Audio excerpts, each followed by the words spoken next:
Police శాఖలో కొంత చెప్పారు 2022లో పోలీస్ కానిస్టేబుల్ గా వాళ్ళు ఆల్మోస్ట్ పాస్ అయ్యి ఇప్పుడు కూడా వాళ్ళకి ఎక్కడ కూడా జాబ్ రానటువంటి పరిస్థితి. అంటే 2018లో కూడా ఇదే జరిగింది. ఒకసారి నోటిఫికేషన్ వచ్చింది, రాష్ట్రంలో 5 లక్షల మంది ఈ పరీక్ష రాస్తే క్వాలిఫై అయిన వాళ్ళు 90,000 మంది ఇప్పుడు కూడా రోడ్డు పైన వాళ్ళు ఉన్నటువంటి పరిస్థితి. ఏజ్ బార్ ఎక్కువ వస్తుంది, 20 సంవత్సరాలు దాటేస్తుంది. వాళ్ళ పరిస్థితి తీసుకెళ్తారు, ఖచ్చితంగా తీసుకెళ్తారు. అంటే ఇప్పుడు అదే నేను పితాపురం సభలో కూడా మాట్లాడుతున్నాను.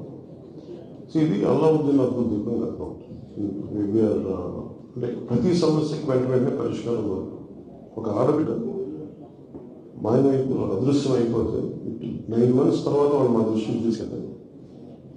ఇలాంటిది ఒక్క ఆడబిడ్డ అదృశ్యం అయిపోతే this government has taken children less than 72 hours. You could trace out and bring her back tomorrow.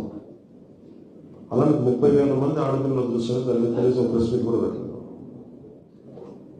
అలాగే మీరు చెప్పే ప్రతి సమస్యకి కానిస్టేబుల్ ఏం చెప్తారు ఎవరికి తెలియదు కాదు, మీరు దాచేది ఏం లేదు. It's very open about it. Constables police recruitment జరగాలి, భర్తీ జరగాలి. ఇట్ ఈస్ ఆల్ అబౌట్ ఎంత నిధులు ఉన్నాయి, ఎన్ని ఉద్యోగాలు ఉన్నాయి, ఎంత జీతాలు ఉన్నాయి. You want be as transparent as possible. ఖచ్చితంగా మీరు ముందుకు తీసుకెళ్ళాలి, చెయ్యాలి.